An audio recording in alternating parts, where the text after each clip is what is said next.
Hello friends, welcome back ಸಂಧ್ಯಾ Gowda YouTube channel. ಇವತ್ತು ನಾನು egg biryani ಮಾಡ್ತಾಯಿದ್ದೀನಿ. ಹೇಗೆ ಮಾಡ್ತೀನಿ ಅಂತ ನೋಡಿ. ಮೊದಲಿಗೆ 6 ಮೊಟ್ಟೆ ಹಾಕ್ತಾಯಿದ್ದೀನಿ. ನಾವು 3 ಜನ ಇರೋದಕ್ಕಿಂತ ಇಬ್ಬರಿಗೂ 3 ಜನಕ್ಕೂ 2 ಬರಬೇಕು ಅಂತ ಹೇಳ್ಬಿಟ್ಟು 6 ಮೊಟ್ಟೆ ಬೇಯಕ್ಕೆ ಹಾಕ್ತಾಯಿದ್ದೀನಿ. ಮೊದಲಿಗೆ ಮೊಟ್ಟೆನ ಬೇಯಕ್ಕೆ ನೀರಿಟ್ಬಿಟ್ಟು 6 ಮೊಟ್ಟೆನ ಇವಾಗ ಬೇಯಕ್ಕೆ ಹಾಕಿದ್ದೀನಿ. ಅವು ಬೇಯೋಷ್ಟರಲ್ಲಿ ಬಿರಿಯಾನಿಗೆ ಏನು ಬೇಕಂತ ಕಟ್ ಮಾಡ್ಕೋಬೇಕಲ್ವ. ಹಾಗಾಗಿ 2 ಟೊಮೊಟೊ ತಗೊಂಡಿದ್ದೀನಿ, 5 ಈರುಳ್ಳಿ ತೊಗೊಂಡಿದ್ದೀನಿ. ಈರುಳ್ಳಿ ರೇಟ್ ಅಂತೂ ಏನು ಗಗನಕ್ಕೆ ಹೋಗ್ಬಿಟ್ಟೈತೆ. ಎಷ್ಟಪ್ಪ ಅಂತಂದರೆ 100 ರೂಪಾಯಿ 1 kg. ಹಾಗಾಗಿ 5 ತೊಗೊಂಡಿದ್ದೀನಿ. ಜಾಸ್ತಿ ಏನು ನಾನು ಈರುಳ್ಳಿ ಹಾಕಿಲ್ಲ. 2 ಈರುಳ್ಳಿ ಮತ್ತು 2 ಟೊಮೊಟೊ ಮತ್ತು 5 ಈರುಳ್ಳಿ. ಏನಕ್ಕೋ ಏನೇನೋ ಮಾತಾಡ್ತೀನಪ್ಪ ನಾನಂತೂ. ಇವಾಗ ಅದನ್ನೆಲ್ಲ ಕಟ್ ಮಾಡ್ಕೊತಾ ಇದ್ದೀನಿ. ಅದನ್ನು ಕಟ್ ಮಾಡಿಕೊಂಡು ಒಂದು 3 ಮೆಣಸಿನ್ಕಾಯಿ ಕಟ್ ಮಾಡ್ಕೊಂಡಿದ್ದೀನಿ. ಇವಾಗ ಖಾರ ಆಡಿಸ್ಕೋಬೇಕು. ಅದಕ್ಕೆ ಮಸಾಲೆ ರೆಡಿ ಮಾಡ್ಕೊಳ್ಳೋಕ್ಕೆ ಒಂದು 5 ಮೆಣಸಿನ್ಕಾಯಿ ಮತ್ತು ಶುಂಠಿ ಮತ್ತು ಬೆಳ್ಳುಳ್ಳಿ, ಸಾಂಬಾರು ಸೊಪ್ಪು, ಪುದೀನ ಸೊಪ್ಪು ಹಾಕಬೇಕಿತ್ತು. ನಾನು ಸಂಜೆ ಮಾಡ್ತಿರೋದ್ರಿಂದ ಪುದೀನ ಸೊಪ್ಪು ಇರಲಿಲ್ಲ ಅಂತ ಹೇಳ್ಬಿಟ್ಟು ಸ್ಕಿಪ್ ಮಾಡಿದ್ದೀನಿ. ಅದನ್ನು ನೀವಿದ್ರೆ ಹಾಕೋಬೋದು.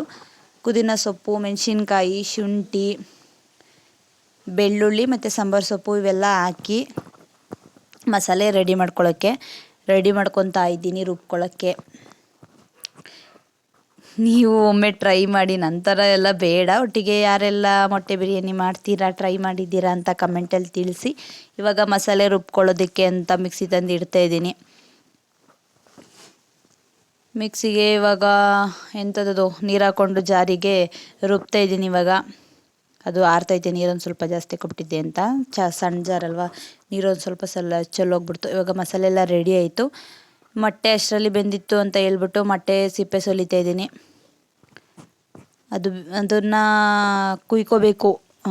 ಉಪ್ಪು ಖಾರ ಹಿಡಿಬೇಕು, ಉಪ್ಪು ಹಿಡಿಬೇಕು ಅಂತ ಹೇಳ್ಬಿಟ್ಟು ಎಣ್ಣೆಲಿ ಫ್ರೈ ಮಾಡಬೇಕು. ಹಾಗಾಗಿ ಬೆಂದಿತ್ತು ಅಂತ ಹೇಳ್ಬಿಟ್ಟು ಸಿಪ್ಪೆ ಎಲ್ಲ ಸುಲಿದಾಯಿತು. ನೋಡಿ ಇವಾಗ ಸುಲಿದಾಯಿತು. ಇವಾಗ ಕಟ್ ಮಾಡ್ಕೊತಾ ಇದ್ದೀನಿ. ಒಂದು ಮೊಟ್ಟೆನ 4 ಕಡೆ ಸೈಡು ಕುಯ್ಬಾರ್ದು, ಮೇಲ್ಗಡೆ ಕಟ್ ಮಾಡ್ಕೊತಾ ಇದ್ದೀನಿ. ಯಾಕಂದರೆ ಅದಕ್ಕೆ ಅರಿಶಿನ ಮತ್ತು ಉಪ್ಪು ಎಣ್ಣೆಗೆ ಹಾಕ್ದಾಗ ಹಿಡಿಯಬೇಕಲ್ವ. ಹಾಗಾಗಿ ಕಟ್ ಮಾಡ್ಕೊಂಡಿದ್ದೀನಿ. ಇವಾಗ ಎಲ್ಲ ರೆಡಿ ಆಗೈತೆ. ಇವಾಗ ಬಿರಿಯಾನಿ ಮಾಡೋಣ ಬನ್ನಿ. ಮೊದಲಿಗೆ ಎಣ್ಣೆ ಹಾಕೋತಾ ಇದ್ದೀನಿ ಒಂದು ಕುಕ್ಕರಲ್ಲೇ ಮೊಟ್ಟೆನ ಫ್ರೈ ಮಾಡ್ಕೊತಾ ಇದ್ದೀನಿ. ಯಾಕಂದರೆ ಅದೇ ಎಲ್ಲ ಬೇರೆ ಪಾತ್ರೆ ಅಲ್ವಲ್ಲ, ಅದರಲ್ಲೇ ಮಾಡ್ಬೋದಲ್ವ ಅಂತ ಹೇಳ್ಬಿಟ್ಟು ಇವಾಗ ಉಪ್ಪು ಮತ್ತು ಅರಿಶಿನ ಹಾಕ್ಬಿಟ್ಟು ಎಣ್ಣೆ, ಉಪ್ಪು, ಅರಿಶಿನ ಹಾಕಿ ಮೊಟ್ಟೆನ ಫ್ರೈ ಮಾಡಿಕೊಂಡೆ, ಅಂದರೆ ರೋಸ್ಟ್ ಮಾಡ್ಕೊಂಡೆ. ಇವಾಗ ಅದೇ ಎಣ್ಣೆಗೆ ಮಸಾಲೆ ಪಲಾವ್ ಐಟಮ್ ಎಲ್ಲ ಹಾಕಿದ್ದೀನಿ. ಇವಾಗ ಮೆಣಸಿನ್ಕಾಯಿ ಮತ್ತು ಈರುಳ್ಳಿ ಹಾಕಿ ರೋಸ್ಟ್ ಮಾಡ್ಕೊತಾ ಇದ್ದೀನಿ. ನಾನು ಒಬ್ಬಳೇ ಮಾಡ್ತಿರೋದ್ರಿಂದ ಬರೀ ರೆಸಿಪಿದು ಮಾತ್ರ ಮಾಡ್ತಿದ್ದೆ. ನನ್ನ ತಮ್ಮ ಬಂದ್ಬಿಟ್ಟು ನಾನು ಕೂಡ ಅಡುಗೆ ಮಾಡೋದನ್ನು ವೀಡಿಯೋ ಮಾಡ್ದೆ. ಇವಾಗ ಟೊಮೊಟೊ ಮತ್ತು ಈರುಳ್ಳಿ ಎಲ್ಲ ಚೆಂದಾಗಿ ಎಣ್ಣೆ ಬಿಡ್ಕೊಂಡು ಬೆಂದಾದಮೇಲೆ ಮಸಾಲೆ ರುಬ್ಬಿದ್ನಲ್ವ ಅದನ್ನು ಹಾಕ್ಕೊಂಡು ಹಸಿ ವಾಸನೆ ಹೋಗೋ ತನಕ ಫ್ರೈ ಮಾಡಿಕೊಂಡು ಇವಾಗ ಅದಕ್ಕೆ ಖಾರದ ಪುಡಿ ಮತ್ತು ನಾನು ಚಿಕನ್ ಮಸಾಲ ಇತ್ತು ಅಂತ ಹೇಳ್ಬಿಟ್ಟು ಹಾಕತಾ ಇದ್ದೀನಿ.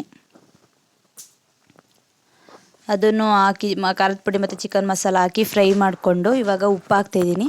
ಫ್ರೈಗೆ ಸ್ವಲ್ಪ ಉಪ್ಪು ಹಿಡಿಲಿ ಅಂತ ಹೇಳ್ಬಿಟ್ಟು ಇವಾಗಲೇ ಉಪ್ಪು ಹಾಕಂತ ಇದ್ದೀನಿ. ಅದು ಚೆನ್ನಾಗಿ ಹಸಿ ವಾಸನೆ ಹೋಗೋ ತನಕ ರೋಸ್ಟ್ ಮಾಡ್ಕೋಬೇಕು. ನಿಮಗೆ ಎಷ್ಟು ಬೇಕು ಅಷ್ಟು ಉಪ್ಪು ಹಾಕೊಂಡೆ. ನಾನು 3 ಜನಕ್ಕೆ ಮಾಡ್ಕೊತಾ ಇರೋದು, ಸ್ವಲ್ಪನೇ ಮಾಡ್ತಾಯಿದ್ದೀನಿ. ನೀವು ಎಷ್ಟು ಜನಕ್ಕೆ ಇರ್ತಾರೆ ಜಾಸ್ತಿ ಬೇಕಿದ್ರೂ ಮಾಡ್ಕೋಬೋದು. ಇವಾಗ ಅಕ್ಕಿ ಎಷ್ಟು ಹಾಕ್ತೀವಿ ಅದಕ್ಕೆ 2ರಷ್ಟು ನೀರು ಹಾಕೋತಾ ಇದ್ದೀನಿ. ಹಾಕಿ ಅದನ್ನು ಒಂದು 5 ನಿಮಿಷ ಕುದಿ ಬರಬೇಕಲ್ವ. ಹಾಗಾಗಿ ಅದಕ್ಕೆ ತಟ್ಟೆ ಮುಚ್ಚಿಬಿಟ್ಟು ಇವಾಗ ಅಕ್ಕಿ ತೊಳ್ಕೊತಾ ಇದ್ದೀನಿ. ಕುದಿ ಬಿದ್ದಿತ್ತು ಅಂತ ಹೇಳ್ಬಿಟ್ಟು ಅಕ್ಕಿ ಹಾಕಿದ್ದೀನಿ. ನೋಡಿ ಅಕ್ಕಿ ಎಲ್ಲ ಹಾಕಿ ತಿರ್ಗಾಯಿತು. ಅದು ಒಂದು ಸ್ವಲ್ಪ ಹೊತ್ತು ಬೇಯಲಿ ಅಂತ ಹೇಳ್ಬಿಟ್ಟು ತಟ್ಟೆ ಮುಚ್ಚುತ್ತಾ ಇದ್ದೀನಿ. ಡೈರೆಕ್ಟ್ ಕುಕ್ಕರ್ಗೆ ಹಾಕಿದ್ರೆ ಎಲ್ಲ ಒಂದು ಸೈಡೇ ಸೇರ್ಕೊಬಿಡುತ್ತೆ. ಒಂದು ಸ್ವಲ್ಪ ಕುದಿ ಬರಲಿ ಅಂತ ಪ್ಲೇಟ್ ಮುಚ್ಚಿದ್ದೀನಿ. ಅದು ಇವಾಗ ಕುದಿ ಬಂದೈತೆ. ಇವಾಗ ಮೊಟ್ಟೆ ಹಾಕ್ತಾಯಿದ್ದೀನಿ. ಮೊಟ್ಟೆ ಹಾಕಿ ಕುಕ್ಕರ್ ಲಿಡ್ ಕ್ಲೋಸ್ ಮಾಡಿದ್ರೆ ಬಿರಿಯಾನಿ ರೆಡಿ ಆಗುತ್ತೆ. ಅದು ರೆಡಿ ಆಗೋ ಅಷ್ಟರಲ್ಲಿ ಮೊಸರು ಬಜ್ಜಿಗೆಲ್ಲ ರೆಡಿ ಮಾಡ್ಕೊಬಿಡ್ತೀನಿ. ಒಂದೇ ಈರುಳ್ಳಿ, 2 ಗುಳ್ಳೆ ಟೊಮೆಟೊ ಹಣ್ಣು, ಅಂದರೆ ಚಿಕ್ಕ ಪುಟಾಣಿ ಟೊಮೆಟೊ ಹಣ್ಣು ಇದ್ದು ಅಂತ ಹೇಳ್ಬಿಟ್ಟು 2 ಟೊಮೆಟೊ ಹಣ್ಣು ಮತ್ತು ಉಪ್ಪು, ಈರುಳ್ಳಿ ಹಾಕಿ ಮೊಸರು ಬಜ್ಜಿ ರೆಡಿ ಆಯಿತು. ಇವಾಗ ವಿಷಲ್ ಹೊಡೆದೈತೆ. ಹೇಗಿರುತ್ತೆ ಅಂತ ನೋಡಿ ನೀವೇ. ಚೆನ್ನಾಗಿ ಬಂದೈತೆ. ಸ್ಮೆಲ್ ಅಂತೂ ಚೆನ್ನಾಗಿ ಬರ್ತೈತೆ. ಮೊಟ್ಟೆ ಹೊಡೆದೋಗ್ಬಾರ್ದು ಅಂತ ಮೇಲೆ ಕೆದಕ್ತಾ ಇದ್ದೀನಿ. ಉಡಿ ಮಾಡಬೇಕಲ್ವ. ಹಾಗಾಗಿ ನೋಡಿ ಮೊಟ್ಟೆ ಐತೆ ಇಲ್ಲಿ ಈ ಥರ ಬಂದೈತೆ ಬಿರಿಯಾನಿ. ಎಷ್ಟು ಚೆನ್ನಾಗಿ ಸ್ಮೆಲ್ ಬರ್ತೈತೆ ಅಂದರೆ ನಾನು ಮಾಡಿರೋದ್ರಿಂದ ಬಾಯಿ ನೀರು ಈಗಲೇ ಬರ್ತೈತೆ ವಾಯ್ಸ್ ಓವರ್ ಕೊಡುವಾಗಲೇ. ನೀವು ಒಮ್ಮೆ ಈ ಥರ ರೆಸಿಪಿ ಟ್ರೈ ಮಾಡಿ, ತುಂಬ ಚೆನ್ನಾಗಿತ್ತು. ಇವಾಗ ಸರ್ವ್ ಮಾಡ್ತಾಯಿದ್ದೀನಿ. ಹೇಗಿರುತ್ತೆ ಅಂತ ತಿಂದು ಹೇಳಬೇಕು.